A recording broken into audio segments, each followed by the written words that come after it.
Bom dia a todos, bom dia a todas. Sejam muito bem-vindos e bem-vindas a mais um Mercado e Investimentos aqui no ICL. Hoje é um dia importante porque a gente vai falar do IPCA, saíram os dados de inflação ao consumidor aqui no Brasil. Então, notícia que mexe aí diretamente com o nosso bolso. Vamos entender quem puxou essa inflação para cima, quem também limitou a inflação aí abaixo das expectativas. Então, dia bem importante para a inflação. Saíram dados também do índice de preços ao produtor nos Estados Unidos. E, além disso, a gente vai dar aquele giro pelo mundão. Vamos falar de alguns assuntos relacionados ao Brasil e sem também deixar de passar aí por pontos importantes como a captação líquida de fundos de investimento. Para quem tem fundos aí, vamos falar rentabilidade, como isso impactou aí o mercado de fundos. Então, um dia bem aí recheado de indicadores pré-feriado, né? Então, um dia aí recheado de indicadores aqui no Brasil. Mas antes de tudo, quero dar bom dia para o André. Bom dia, André, como você está nessa quarta-feira? Bom dia, Débora. Bom dia a todos os nossos telespectadores. Bem, dia importante, né? Divulgação do IPCA, o mercado de novo errou para cima, né? Então, o IPCA veio abaixo das expectativas de mercado, novamente inflação de alimentos segurando. Vamos falar um pouco também de alguns casos brasileiros, temores sobre aumento do preço do diesel, aí, graças ao conflito no Oriente Médio. Também tem polêmicas em relação ao piso de saúde e educação, a gente vai comentar sobre isso, tudo isso é reflexo do arcabouço fiscal aí do Fernando Haddad. Mas vamos começar então, Débora, já passando aí, fazendo esse giro aí pelo mundão. Ásia, tem notícias positivas sobre a Ásia, né? Principalmente por causa de alguns assuntos relacionados à Samsung. Então, o que você tem para contar aí para a gente? Tem a notícia aqui no nosso site, inclusive, né? Para vocês já se aquecerem aqui, que a gente está mostrando aqui um resumão do nosso mundão, né? Então, mas o que você tem para contar aí para a gente, Débora, sobre o que aconteceu o que está acontecendo nos mercados mundiais agora nessa manhã? Olha, André, antes de começar pela Ásia, eu vou ter que voltar um pouquinho no dia anterior nos Estados Unidos, porque ontem foi um dia positivo lá nos Estados Unidos, dia positivo inclusive aqui na nossa bolsa. Só 7 dos 86 ativos que são negociados no Ibovespa ficaram no terreno negativo. Então foi um dia majoritariamente positivo de uma forma geral, foi bem generalizado mesmo esse movimento de ganhos, esse desempenho. E isso veio muito por conta de Nova York, porque ontem os dirigentes do Fed continuaram se pronunciando, então a gente está vendo essa semana aí uma série de dirigentes do Fed, vice-presidente, dando pronunciamentos, né? E ontem não foi diferente. Ontem o presidente do Fed de Atlanta falou que ele vai ficar atento ali às treasuries, que isso já diminuiu a necessidade de aperto monetário e que parece que os juros por lá já estão suficientemente restritivos. O que ele quis dizer com isso? É que os juros, a escalada que a gente teve das treasuries acabaram ali já trazendo alguns pontos que eles esperavam e eles acham que não tem mais a necessidade de subir a taxa básica lá de juros, né, que acaba tendo até um intervalo lá nos Estados Unidos, então não teria necessidade de continuar essa escalada. Isso repercutiu muito bem ontem, tanto em Nova York como na Europa. As bolsas subiram na Europa mais de 2%, o mesmo movimento positivo a gente viu nos 3 índices de Nova York, claro, numa menor escala, mas quem ali liderou os ganhos por lá foi a Nasdaq, então ela acabou tendo ali um impulso positivo, e isso não foi diferente aqui no Brasil. A gente sempre fala aqui como mercados emergentes reagem a esse tipo de notícia que aumenta o apetite pelo risco. Então, aqui no Brasil, a gente viu, inclusive, uma alta robusta do Ibovespa ontem, por conta desse aumento do apetite pelo risco, fazendo todos os setores subirem em bloco. E aí, esse movimento chega na Ásia hoje de manhã. Então, muito do movimento positivo da Ásia, que foi majoritariamente positivo, veio desse movimento de ontem de Nova York, então é um reflexo mesmo desse dia muito positivo de ontem, mas com alguns pontos específicos da Ásia. Então eu vou colocar aqui na tela para vocês o KOSPI sul-coreano, porque foi o índice que se destacou, foi o índice que liderou os ganhos por lá, e ele teve uma alta de 1,98% ontem, puxado aí pela Samsung. A Samsung tinha dado a entender no último relatório trimestral, da última vez que ela divulgou ali seus resultados, que talvez ela tivesse um lucro operacional menor nesse trimestre. E apesar de ter ficado menor em outras comparações, ele ficou maior do que o trimestre imediatamente anterior, então o trimestre passado. E isso fez com que as ações subissem, né? A Samsung teve ali uma alta bem expressiva hoje, puxasse o Kospi para cima, também liderando aí. Então, subiu mais do que os outros índices por esse fator específico de Samsung. E, além disso, a gente tem um outro ponto bem importante pesando lá na Ásia, e isso deve também ter reflexo, começou a ter reflexo ontem, mas deve ter reflexo ainda hoje, que é estímulos na China, novos estímulos na China. Sempre que a China começa a ventilar alguns estímulos, a gente fala aqui, porque isso impacta muito aqui o nosso mercado, principalmente a parte ligada a commodities. E ontem a China ventilou aí novos estímulos com pacotes bilionários que estão sendo estudados para o setor de infraestrutura. Então, isso deve mexer muito aí com mineração e siderurgia, pode também trazer ali um avanço para empresas ligadas a petróleo, mas a mineração e a siderurgia responde quase diretamente a esse tipo de notícia. E um outro ponto é que eles querem aumentar os seus gastos fiscais justamente para manter o crescimento dentro da meta. Então, eles querem gastar mais para manter e impulsionar esse crescimento. E sabe quem não torceu o nariz para essa notícia da China? Quem não torceu, Débora? Explica para nós aí. O mercado, né? Quando a China fala em aumentar gastos para ter um propulsor ali de crescimento, o mercado não torce o nariz. Então e a gente sabe por quê, né? O problema é só a China pode gastar à vontade, que lá não existe risco fiscal, lá não? Pois é, não, até porque o mercado quer que a China cresça, né? O mercado quer que a China cresça porque isso traz um impacto muito grande para outras bolsas. Hoje a gente tem uma dependência bem grande da China, não só no Brasil, mas em outros países. Então, os mercados dependem muito da China para crescer. Então, se a China fala em gastar mais para crescimento, eles não veem nenhum problema, não falam em risco fiscal, nada disso. É que o risco fiscal a gente sabe que é primo do fantasma do comunismo, né? Então, na China já está no comunismo mesmo, acho que por isso não deve ter problema lá gastar, deve ser outros 500, né? Deve ser uma outra economia, o mundo deve funcionar diferente na China. Acho que é por isso eles podem gastar tanto lá, sem gerar problemas fiscais, né?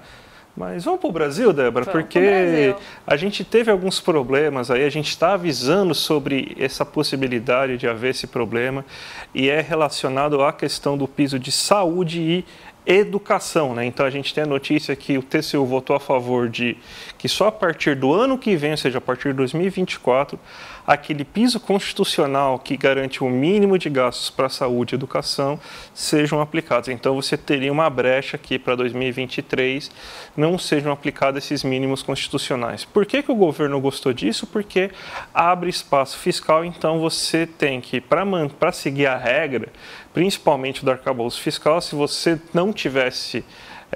tivesse que seguir esses pisos, você teria que uns gastos estimados em pelo menos 20 bilhões. Aí a gente tem que garantir a meta do resultado primário desse ano, aí, do déficit primário de 0,5%, e além disso você tem que garantir também o funcionamento de outras pastas.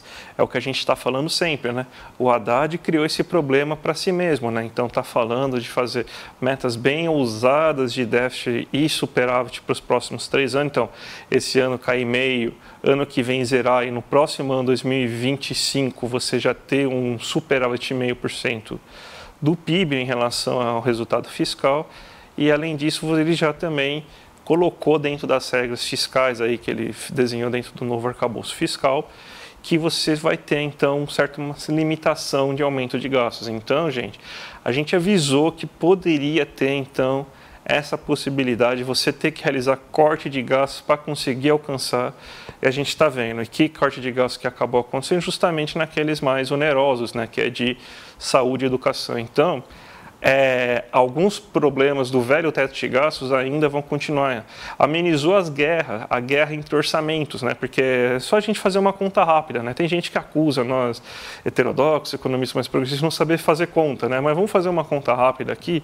Se você tem, por exemplo, gastos previdenciários que somem acima da inflação, os outros gastos, já que você tem um limite de teto, vão ter que subir abaixo da inflação, né, para conseguir fazer com que a conta chegue lá no 0 a 0, né? Não é a gente que escolheu isso, é a regra que tá dada, né?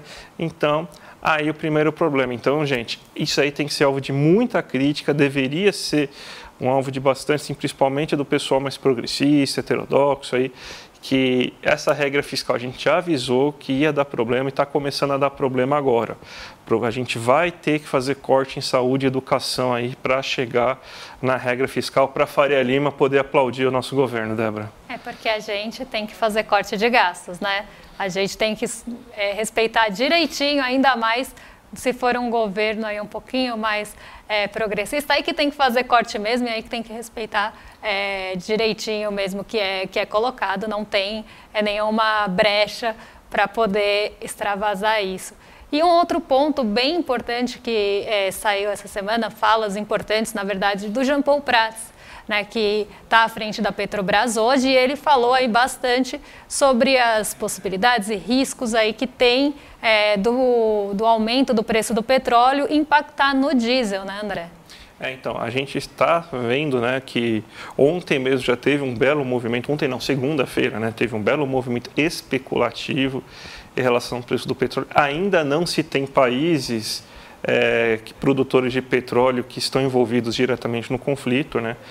Tem gente que está doida para que esses países entrem, tem gente que está rezando para que esses países não entrem, né? Até teve uma declaração de membros da União Europeia que já se anteciparam e falaram, não, gente, o Irã não tem nada a ver com isso, não, porque eles não querem justamente que um novo país produtor de petróleo entre em conflito armado, e isso aumentaria consideravelmente o preço do petróleo no mercado internacional. A gente tem que boa parte das nossas refinarias são produtoras de gasolina, o diesel não é tão produzido assim que nem a gasolina, esse é um pequeno problema. A gente importa muito diesel ainda, então é uma coisa que a Petrobras, lição de casa, a Petrobras melhorar o refino de diesel também aí para os próximos anos. Então, você tem que o reflexo então do preço internacional do petróleo, ele acaba afetando bem mais o diesel nesse momento. Então, se você continuar com esse movimento especulativo, e pelo que a gente está vendo aí, hoje mesmo assim o petróleo ele subiu bastante pelo que eu estou vendo, né? É isso mesmo, Débora? Tá $86 por barril. $86, estava em 80. Ele está caindo, então. Está caindo hoje. Então, bom, muito bom. É que eu estou vendo aqui de longe, gente, só que a Débora está com o computador ligado aqui com alguns índices aqui, eu não estou tirando aqui, não é um papelzinho não, tá? Só estava vendo aqui para conferir mesmo, né? Então, a gente já tem que esse movimento especulativo aqui, ele está caindo, tá? Então, só para vocês verem aqui, para a gente complementar o que eu estava falando, queda de 1,4% aqui do preço do petróleo, tá? Só para deixar alinhado o que a gente estava falando mesmo. Então, esse movimento especulativo do preço do petróleo, ele já parou, ele já passou um pouco. Então, deve ter uma queda do preço do petróleo. Essa fala, ela foi uma fala de segunda-feira, inclusive, né? Então, pode ser que é um alerta, mas pode ser que isso daí não dê em nada. A gente acredita, inclusive, que pelo menos nessa semana, não mudando nada, né? Então não deve ter novos aumentos do preço do petróleo, que aquilo foi um estirão completamente especulativo, porque não se faz petróleo na faixa de Gaza, não se faz petróleo em Israel, né? No máximo tem um oleoduto lá que passa por Israel, mas eu acredito que não terá efeitos se não mudar, por enquanto, o cenário desse conflito, Débora. Exatamente. Então, a gente tem, né, até pontos ali que foram abordados no começo da semana, quando a gente teve a eclosão realmente do conflito, que para começar a ter um impacto bem intenso aí em preços no geral do mundo, a gente teria que ter um aumento aí de 10% no preço do petróleo. Então, a gente está falando quase de $9 por barril, né? 8,60 se a gente for comparar, usar a base de hoje, mais 8,70 aí na base do comecinho da semana. E o barril do petróleo realmente ele teve essa esticada na segunda-feira, muito porque não se sabia como é que o conflito iria desdobrar, se o Irã ia ter realmente algum ponto importante. A gente falou aqui algumas vezes, a gente tem um estreito ali que passa 20% da produção global de petróleo, então caso tenha algum conflito e esse estreito seja impactado, seja fechado ou qualquer situação dessas, a gente poderia ter um impacto brusco no petróleo, mas até agora a gente não viu isso acontecer, né? E como o André muito bem falou, principalmente dirigentes lá da União Europeia, membros da União Europeia estão já falando de antemão. Não, no Irã não tem nada a ver com isso, já tá dado, né? já investigado. Então, assim, porque eles realmente não querem, né, o Irã adicionado no conflito, porque isso impactaria muito a União Europeia. A gente vê quanto a União Europeia, principalmente a Alemanha, está sofrendo com a produção ali russa não sendo exportada, né, com todas as sanções que aconteceram. Eles são muito dependentes de gás e óleo, e aí a gente vê já esse movimento não querendo que isso aconteça ou que a gente tenha essa adição. Mas, por enquanto, o preço do petróleo já está dentro da normalidade, inclusive em queda, e amanhã não, na sexta-feira sai relatório do OPEP e aí a gente vai ter até mais coisas para trazer na segunda-feira em relação à oferta e demanda. Mas a gente tem outros preços para falar aqui para vocês, porque hoje saiu o IPCA, né? E aí a gente vai ver o que está impactando aí direto no nosso bolso, né? Essa inflação, como é que ela foi formada nesse mês de setembro. A gente tem aí que ela ficou abaixo do esperado, o mercado esperava mais inflação para esse mês, ali em torno de 0,32, 0,34, e a inflação ficou em 0,26, algo que a gente até tinha falado para vocês, né, que conforme os índices foram sendo divulgados, então a gente teve IGPM, a gente teve o IPCA 15, tivemos outros índices sendo divulgados aí antes do IPCA, e parecia que ela ia ficar abaixo das expectativas mesmo, e foi o que aconteceu. Então a inflação ficou em 0,26% em setembro. Mas André, conta pra gente, quem que puxou aí a inflação? Foram os combustíveis? O que aconteceu nesse mês? Vamos mostrar então um gráfico que a gente montou aqui, mostrando as principais variações mensais aqui do IPCA. A gente tem que agora o IPCA está no acumulado no ano em 3,5%. Então, muito possivelmente, ele vai ficar dentro da meta. Porque, excluindo que você tenha 3 meses com uma inflação muito mais elevada do que a gente tem agora, eu acredito que não deve ter uma mudança assim tão grande no nível de preços nesse momento. A gente teve algumas altas consideráveis em alimentos, que foi do arroz. A gente sabe toda a situação que está no sul do país, nosso principal polo produtor de arroz, e isso está elevando o preço do arroz. E o tomate, que geralmente nessa época do ano ele contém um certo aumento de preços, né? Tanto que é um bom momento assim, para fazer colares de tomate, assim, vocês que gostam de usar joias, assim, então é o momento de utilizar esses tomates, colocar esses tomates em colares aqui, então, já que está aumentando o preço, né? Mas a gente vê que nos alimentos você tem uma boa queda na maioria desses preços, né? Feijão caindo 7,55%, você tem a farinha de trigo caindo 3,25%, a batata caindo mais de 10%, cebola caindo 8%, cenoura 9%, hortaliças 2%, carne 2,1%. Carne é um dos itens que está tendo maior queda aí durante esse período aí, desde o finalzinho do ano passado. Você tem que aves e ovos também estão caindo, as pessoas estão consumindo mais frango e estão consumindo mais ovos graças a isso. Você tem que o leite está subindo e a gente vai aí agora para aquilo que subiu. Porque se teve um lado que fez com que a inflação ficasse freada, foi os alimentos. Mas a alta surgiu justamente do preço dos itens energéticos, vamos chamar assim, que é energia elétrica e combustíveis, que é a energia elétrica, que teve uma alta de quase 1% agora nesse mês. A gente tem que a gasolina teve uma alta de 2,8%, a gente tem o diesel, que a gente até já falou, mais dependente de importação, inclusive, mais de 10% de alta nesse momento, e o etanol, que está dando uma certa segurada, que caiu 0,62%. Então, é esse mais ou menos aí o desenho que a gente tem na inflação e está muito semelhante ao que acontece nesses últimos meses, né? Alimentos caindo, melhorando a situação inflacionária para as pessoas com menor renda, ao mesmo tempo que os combustíveis estão subindo e estão elevando, fazendo pressão para cima aí na inflação, né? E não é de hoje que o diesel está fazendo pressão para cima, estou esperando aí um colar de diesel, olha aí que boa ideia para usar. Vamos fazer um colar com diesel dentro, assim, um colar. Fica aí a dica, sei lá, para mijóias, se quiser fazer um colar de diesel, já que tem proximidade aí com shakear. Diesel com pétalas de tomate assim incrustadas, assim, acho que seria uma joia de alto valor aí nesse momento, seria, né? Aí maravilhoso, né? Fico até aí imaginando como seria a estética disso, né? Vamos ver agora, então, outro gráfico que eu montei para vocês, gente. Um gráfico mostrando onde que, quando você faz suas compras, o que aconteceu, onde seu dinheiro foi, qual que foi o gasto maior, qual que foi o gasto menor, né?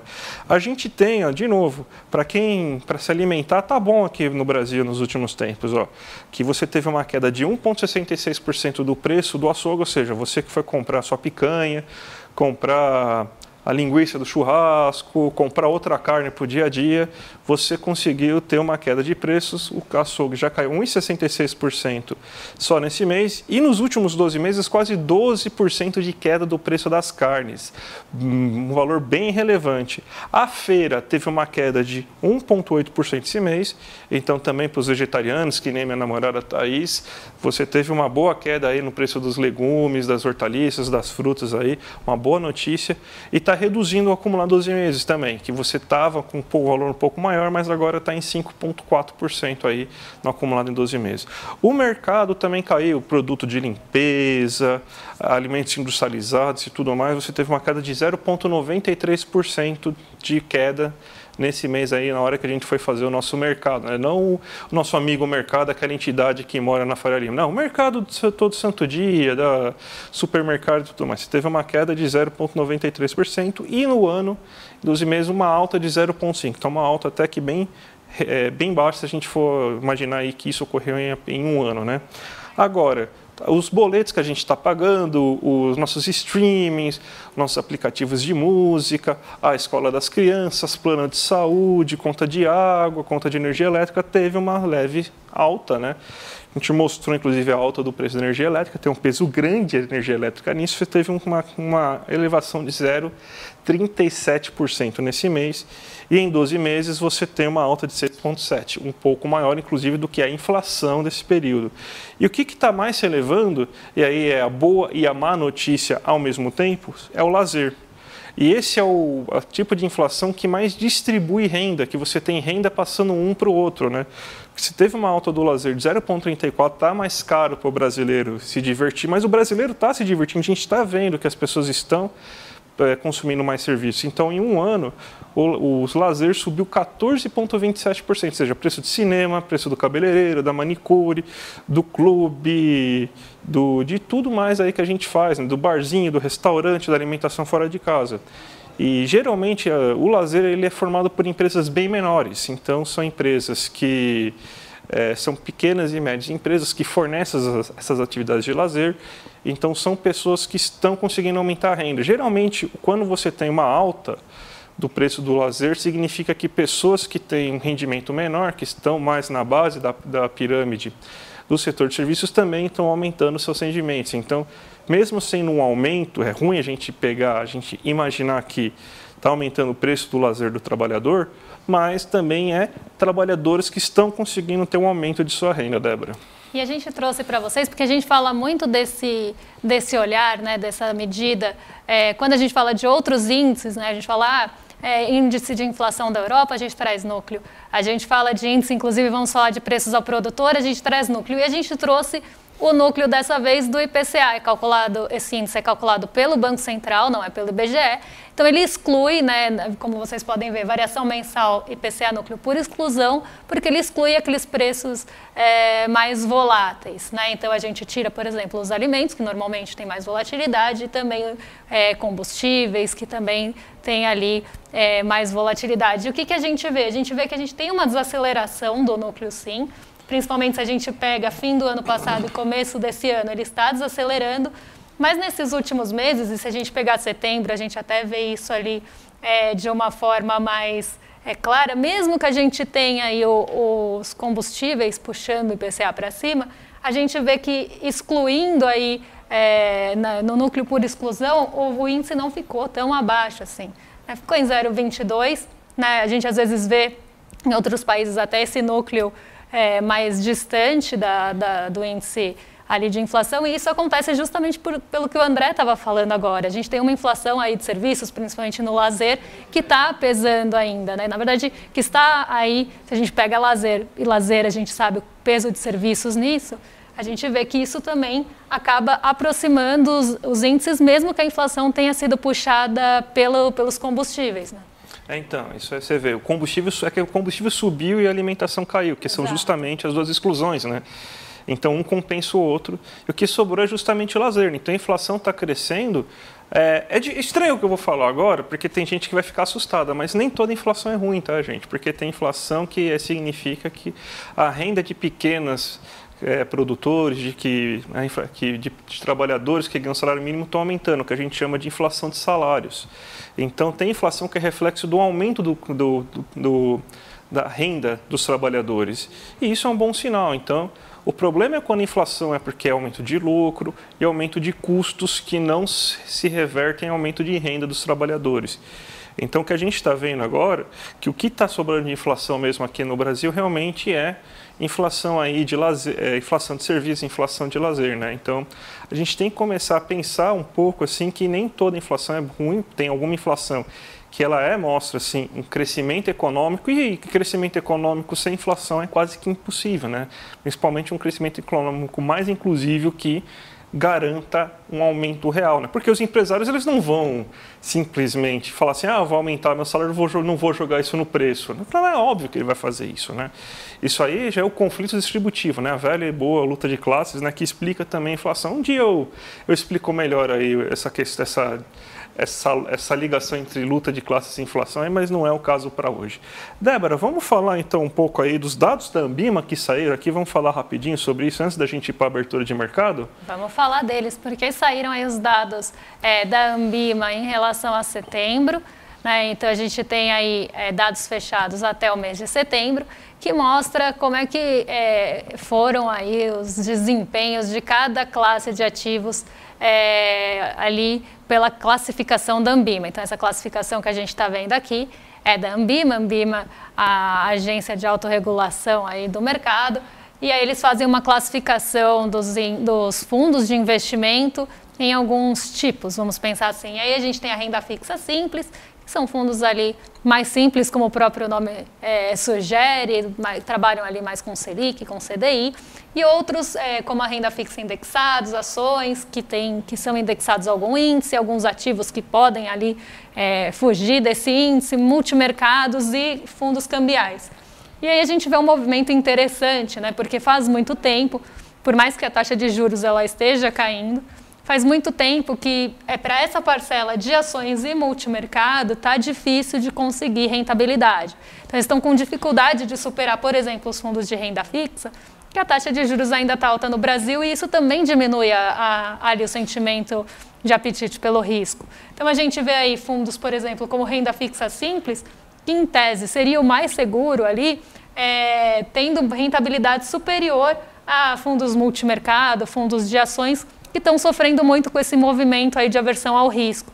E aí a gente vê os multimercados, que também são dos mais simples, né, que são só juros e moedas, então não podem ter ações na carteira, também tendo uma rentabilidade maior nos últimos 12 meses, aí de 12,66. E isso acaba refletindo em um outro gráfico que eu trouxe para vocês, então aqui a gente vê como é que ficou esse raio-x dos fundos no ano de 2023 até setembro e nos últimos 12 meses. E aqui a captação líquida. A captação líquida aí é quanto entrou e quanto saiu de recurso num fundo e qual foi o saldo líquido. Então, os fundos eles estão negativos, então saiu mais dinheiro do que entrou. E a gente vê que no mês de setembro, justamente quem teve a pior captação líquida, né, e a maior saída foram justamente os multimercados, porque está muito difícil para eles conseguirem rentabilidade nesse cenário de juros altos. Então, esse gráfico de captação acaba sendo um reflexo ali quase direto daquela rentabilidade que a gente está vendo que está sendo tão difícil de ser alcançada aí por qualquer fundo no Brasil que não seja renda fixa. E aí, não à toa que a gente vê alguns gestores pressionando para a taxa de juros ter um ritmo mais acelerado de queda, porque está difícil para eles terem ganho, está difícil também para eles terem seus lucros, vamos pensar assim. Débora, 2 minutinhos para você fazer o giro de mercado aí antes da gente se despedir. Coloca na tela aí, gente, a tela da Débora para a gente fazer esse giro final. Bom, a gente até já colocou um spoiler aqui para vocês, mas vamos ver como é que estão os mercados agora. O Ibovespa volta para o terreno negativo. Hoje é um dia que ele deve ficar ali perto do 0 a 0, gente. Então, Ibovespa não deve ter muitos saltos hoje, porque hoje é véspera de feriado, né? Então, o mercado começa a se posicionar em alguns pontos para passar o feriado. Normalmente, sexta-feira, a gente tem uma liquidez muito baixa, né? Esse é até um ponto importante para falar para vocês, porque normalmente, embora a Bolsa não emende, as posições são montadas hoje para segunda-feira, por causa da liquidez enxuta que a gente deve ter na sexta. Então, o mercado está se preparando, então a gente não teve também, a gente teve o IPCA, que pode trazer ali algum alívio para alguns setores, como consumo, mas ainda muito esse movimento pautado em notícias do exterior. Então, o grande peso deve ficar aí com a ata do FED, que sai às 3 horas, e com pronunciamentos de dirigentes que se sinalizarem para manutenção de juros ou começarem a dar outros pronunciamentos ou falarem aí que vão manter a taxa de juros, que já está restritivo demais. Como a gente viu no começo da semana, a gente vai ter, inclusive, isso impactando mais que nosso IPCA. Nasdaq e S&P positivos, mas também ali a Nasdaq puxando mais do que o S&P bem próximo da estabilidade. Nikkei 225 ali refletindo o movimento de Nova York do dia anterior, então vai ali no movimento positivo da Ásia que eu já falei. E temos o dólar aí a R$ 5,05, continua em trajetória de queda, justamente por esse arrefecimento dos juros das treasuries aí que a gente vem acompanhando durante essa semana. Se semana passada eles subiram além do esperado, essa semana eles estão voltando para a normalidade e isso deve impactar muito o dólar. Então hoje um dia aí mais parado mesmo na nossa bolsa, um dia que a bolsa deve ficar muito perto do 0 a 0, a não ser que venha uma bomba na ata do FED, o que eu acho que não vai acontecer. O mercado já arrumou suas malas e está pegando imigrantes para descer e aproveitar esse feriado, né, Débora? Exatamente. Então, gente, vamos lá para os nossos recados do dia, porque ontem vocês viram aquela super aula do Eduardo Moreira lá, e eu com participação minha e da Débora, e hoje tem replay, né? O replay está liberado, aula online e aberta para todo mundo, 3 regras para investir com resultado. A aula foi maravilhosa, gente. Aproveitem o replay aí e vejo aí todo esse grande ensinamento aí que o Eduardo Moreira fez aí em relação ao mercado financeiro e tudo mais. E pedir para vocês continuarem com a gente, porque temos então ainda hoje o ICL Notícias 2 com a Gabi Varelli, a nossa dupla preferida de Chicos, né? Chico sai, Chico Moreira, a partir das 6 horas da tarde. E às 7h30 voltamos com o Sinapse, que ontem deu espaço para a nossa super aula do Eduardo Moreira, mas hoje o Sinapse volta com o César Caleron e a Robertinha Garcia. E hoje também dá os parabéns aí ao nosso... a pessoa que está hoje fazendo os cortes, inclusive, nosso produtor aqui, Guilherme Bessa, gente. Parabéns aí, Guilherme Bessa. O ICL Notícias primeira edição esqueceu. Estou dando uma bronca agora no William ao vivo por esquecer esse fato, mas a gente lembra aqui, tá bom, Guilherme? Esse dado na nossa agenda não saiu, então ficou no nosso radar aqui para a gente dar parabéns. Parabéns, Gui. E segunda-feira estamos de volta, a gente vai falar aí dos principais pontos que impactaram aí nesse feriadão aqui do Brasil. O que vier de fora a gente fala na segunda-feira, que a gente também vai ter termômetro e relatório Focus e outros pontos aí de endividamento para tratar com vocês. Então, muita coisa aí na segunda. Um excelente feriado para vocês. Segunda-feira estamos de volta. Até lá. Até lá, gente. Tchau, tchau.